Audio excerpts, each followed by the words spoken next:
잘 지냈어요 모두 보고 싶었어 우리도 어쩜 이렇게 시간이 안 가는지 정말 버스 안에서 going 이불 속에서 going은 언제나 너에게 going. Halo semuanya, perkenalkan saya Levi Yulia Citra, NPM D1 D023083. Perkenalkan, nama saya Ahmad Fadli, NPM D1D023045. Nama saya Ziga Fitria Damayanti, NPM D1 D022087. Halo rekan-rekan semua, perkenalkan nama saya Nurul Hidayah dengan NPM D1 D023019. Hai, saya Anissa Nura Isnaini, NPM D1 D023039. Nama saya Lila Bonita Siregar, NPM saya D1 D023033. Assalamualaikum warahmatullahi wabarakatuh.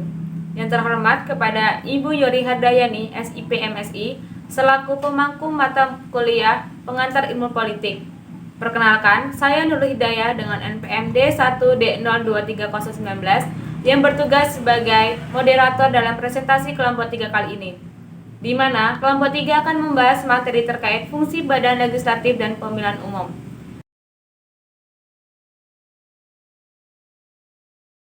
Adapun topik utama dalam presentasi kali ini, yang pertama yaitu konsep perwakilan, yang kedua fungsi badan legislatif, yang ketiga peranan dan kedudukan legislatif, yang keempat kabinet dalam lembaga legislatif, yang kelima sistem pemilihan, dan yang terakhir pemilu dan sistem pemilu.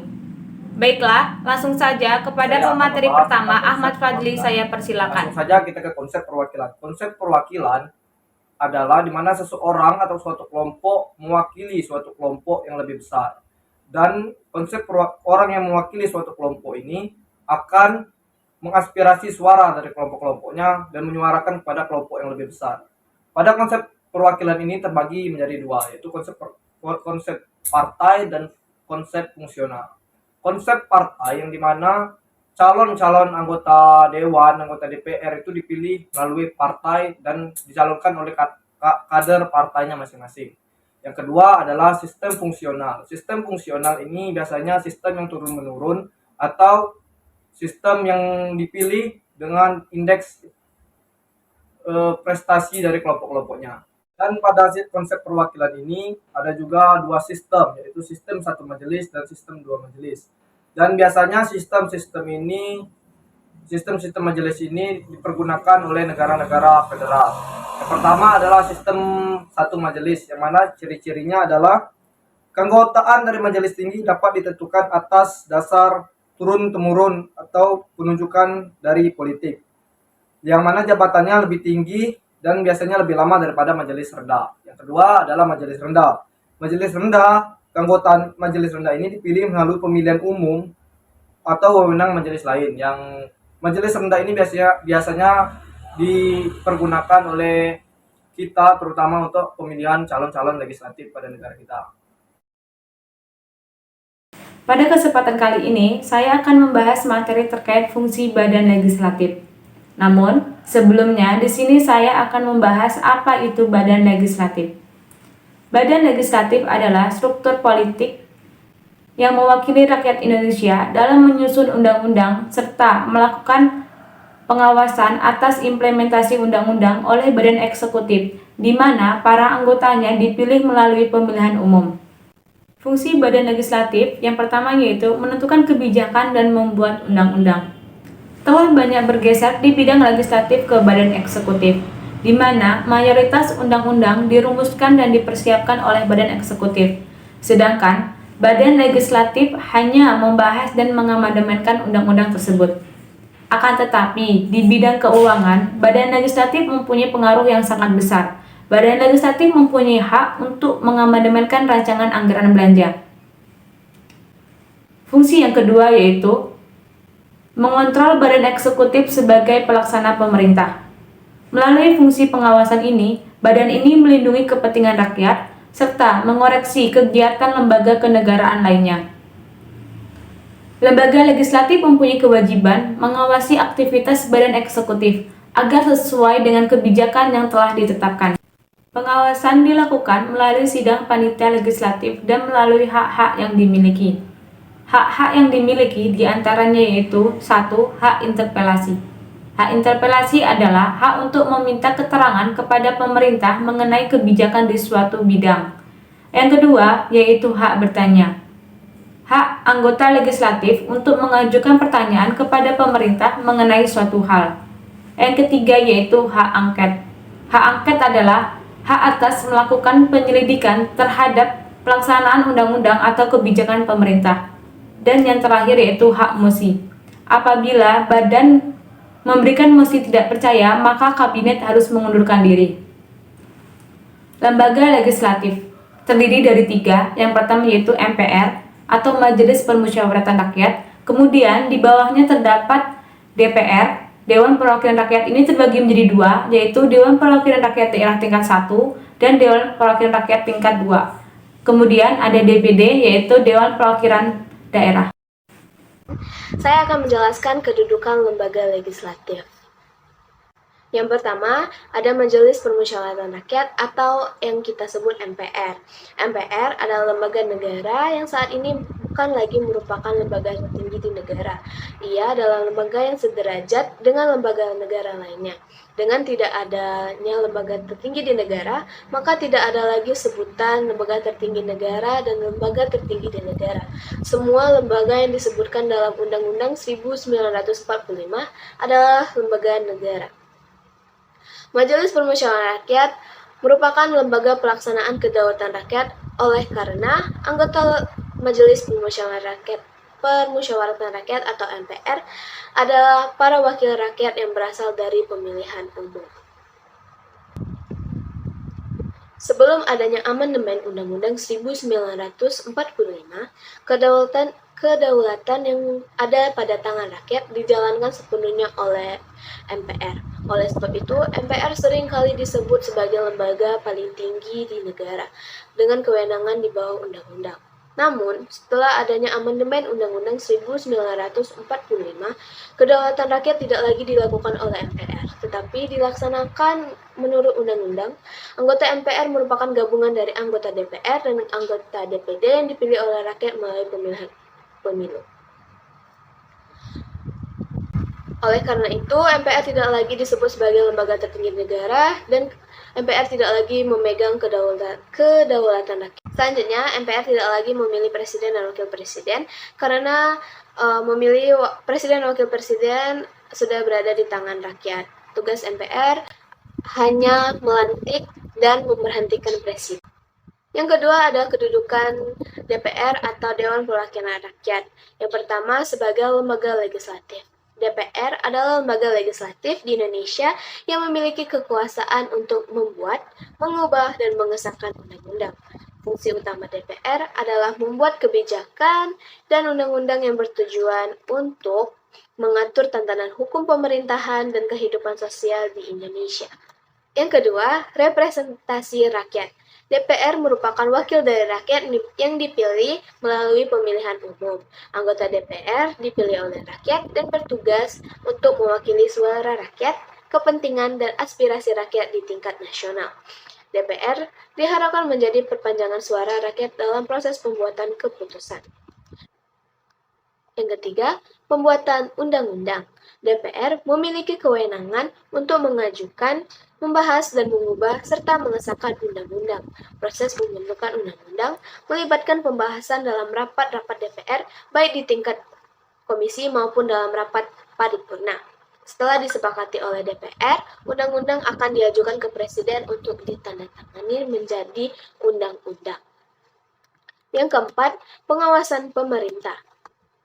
Selain membuat undang-undang, DPR juga memiliki peran penting dalam pengawasan terhadap kebijakan pemerintah. Tujuan pengawasan DPR adalah memastikan bahwa pemerintahan berjalan sesuai dengan prinsip-prinsip demokrasi. Selanjutnya, fungsi anggaran. DPR memiliki kewenangan dalam proses penganggaran negara.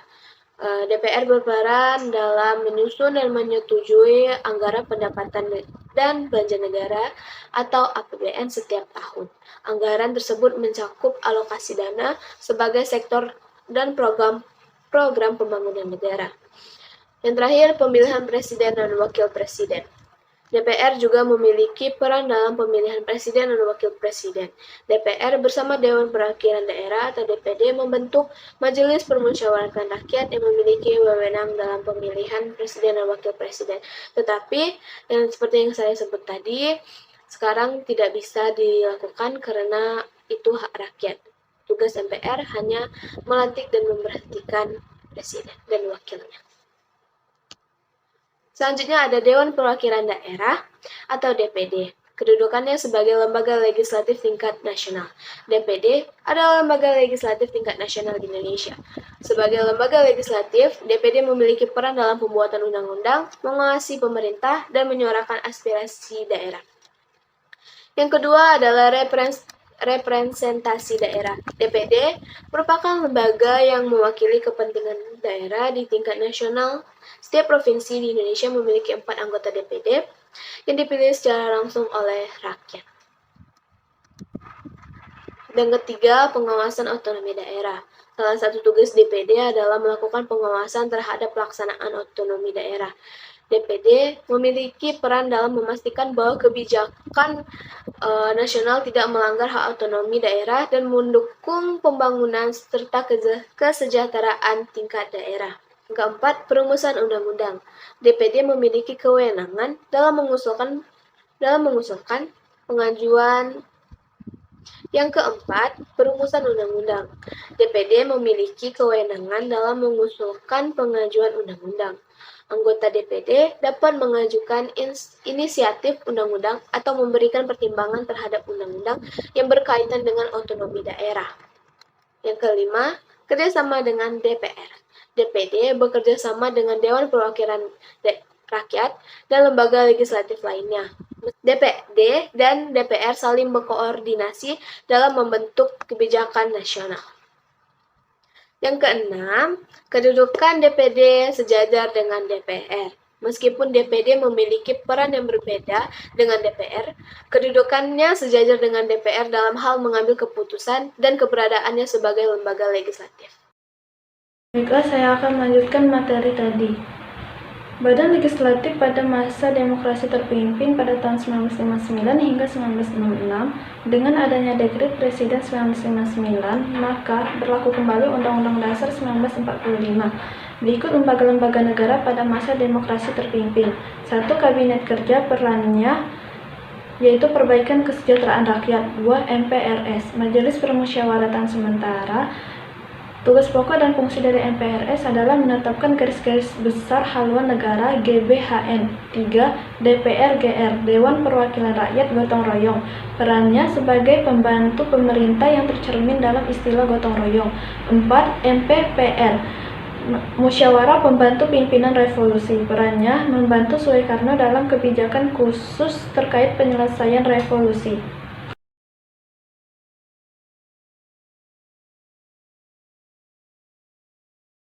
Sistem pemilihan. Sistem pemilu adalah pelaksanaan kedaulatan rakyat yang dilaksanakan secara langsung, umum, jujur, bebas, rahasia, dan adil dalam negara Republik Indonesia yang berlandaskan Pancasila dan Undang-Undang Dasar tahun 1945. Sistem pemilihan umum.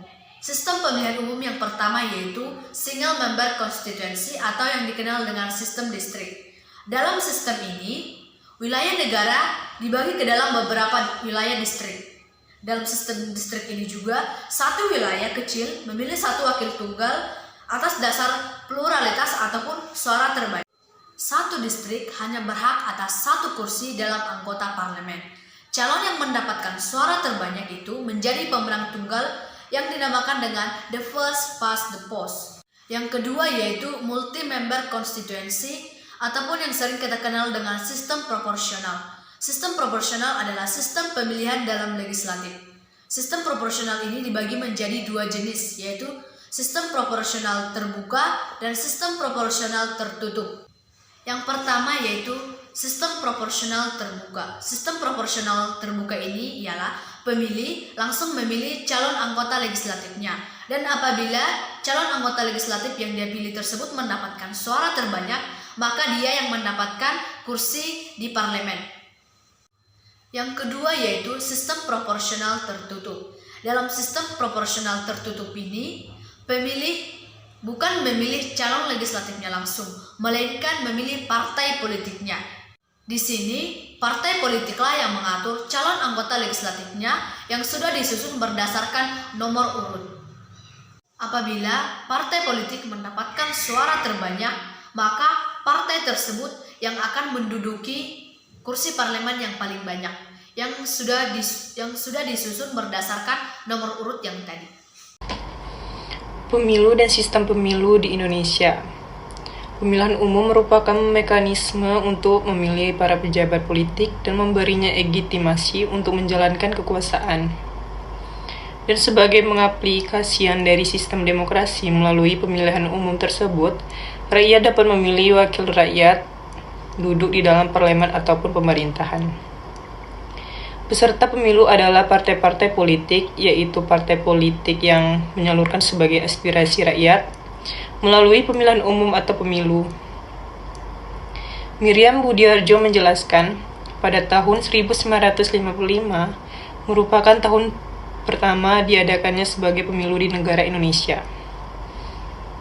Dalam pemilu ini menggunakan sistem proporsional, tetapi dalam pelaksanaannya pemilih dapat memilih langsung atau memberikannya suaranya terhadap calon yang ada di dalam daftar, dan bisa juga suara pemilihan diberikan kepada partai saja. Pada tahun 1971, 1977, 1982, 1987, 1992, 1997, 1999 tetap menggunakan sistem proporsional dengan state sale daftar tertutup. Selanjutnya, Miriam Budiarjo pun menjelaskan sistem pemilu 2004. Dalam pemilu tahun 2004 untuk memilih anggota DPR yaitu menggunakan sistem proporsional dengan state set daftar terbuka. Oleh karena itu, pemilih dapat secara langsung memilih calonnya. Sampai saat ini, di Indonesia telah dilakukannya 9 kali pemilihan umum untuk anggota legislatif, serta 1 kali pemilihan umum secara langsung. Baiklah, saya akan melanjutkan penjelasan selanjutnya. Untuk mempermudah pembagian dalam pelaksanaan pemilihan umum di Indonesia, kita dapat membaginya menjadi 3 periode. 1. Pemilihan umum 1955. Pada tahun 1955, merupakan tahun pertama diadakannya sebuah pemilu di Indonesia. Pada pemilihan umum itu, pemungutan suara dilakukan 2 kali, yaitu 1 kali untuk pemilihan anggota DPR pada bulan September dan 1 kali untuk memilih anggota konstituante pada bulan Desember. Sistem pemilihan yang digunakan adalah sistem proporsional. Pemilihan umum diselenggarakan dalam suasana khidmat karena merupakan pemilihan umum pertama dalam suasana kemerdekaan. Pemilihan umum berlangsung sangat demokratis, tidak ada pembatasan partai-partai dan tidak ada usaha pemerintah mengadakan intervensi terhadap partai-partai sekalipun kampanye berjalan seru, terutama antara Masyumi dan PNI. Pemilihan umum menghasilkan 27 partai dan 1 perorangan dengan jumlah total 257 kursi. 2. Pemilihan umum di masa Orde Baru mulai dari tahun 1971 hingga 1997. Badan Legislatif hasil pemilihan umum 1971 sampai 1977 DPR RI ini adalah hasil pemilihan yang diselenggarakan pada tanggal 3 Juli 1971 berdasarkan Undang-Undang Nomor 15 Tahun 1969 tentang Pemilihan Umum Anggota-anggota Badan Permusyawaratan Perwakilan Rakyat dan Undang-Undang Nomor 16 Tahun 1969 tentang Susunan dan Kedudukan MPR, DPR, dan DPRD. Mempunyai 460 anggota, 100 anggota diangkat, 360 anggota dipilih dalam pemilihan umum seperti disebut dalam pasal 10 ayat 3 Undang-Undang Nomor 16 Tahun 1969 yang terdiri atas 261 anggota dari golongan karya pembangunan, 227 anggota dipilih melalui pemilihan umum, 25 diangkat, dan 9 anggota mewakili Irian Jaya, 58 anggota NU, 24 anggota dari Parmusi, 10 anggota dari PSII, 2 anggota dari Perti, 20 anggota dari PNI, 7 anggota dari Parkindo, 3 anggota dari Partai Katolik, dan 75 anggota dari ABRI seluruhnya diangkat. 3. Pemilihan umum di masa reformasi pada tahun 1999 dan 2004. Seperti juga di bidang-bidang lain, reformasi membawa beberapa perubahan fundamental. Pertama, dibuka kesempatan kembali untuk bergeraknya partai politik secara bebas, termasuk mendirikan partai baru. Ketentuan ini kemudian tercermin dalam pemilihan umum 1999 yang diselenggarakan dengan disertai banyak partai. Kedua, pada pemilihan umum 2004 untuk pertama kali dalam sejarah Indonesia, diadakannya pemilihan presiden dan wakil presiden secara langsung. Sebelumnya, presiden dan wakil presiden dipilih melalui Majelis Permusyawaratan Rakyat atau MPR. Pemilihan umum 1999 diikuti 3 partai Orde Baru ditambah sejumlah partai baru sehingga jumlah 48 partai. Yang kemudian berhasil masuk DPR adalah 21 partai. Sistem pemilihan umum yang dipakai tidak terlalu berbeda pada sistem pemilihan umum sebelumnya. Landasan hukumnya adalah Undang-Undang Nomor 2 Tahun 1999. Pada tahun 2004 diadakan 3 sistem pemilihan umum, yaitu pertama pemilihan legislatif, sekaligus untuk memilih anggota DPD, kedua pemilihan presiden dan wakil presiden pada putaran pertama, ketiga pemilihan presiden dan wakil presiden pada putaran kedua. Sebelum saya menutup presentasi ini, izinkan saya untuk menyampaikan satu quotes dari Ariana Grande. Jangan pernah meragukan dirimu atau menyiapkan hidupmu sedetik pun. Itu terlalu pendek dan kau terlalu istimewa. Saya Nur Hidayah, pamit undur diri. Terima kasih. Wassalamualaikum warahmatullahi wabarakatuh.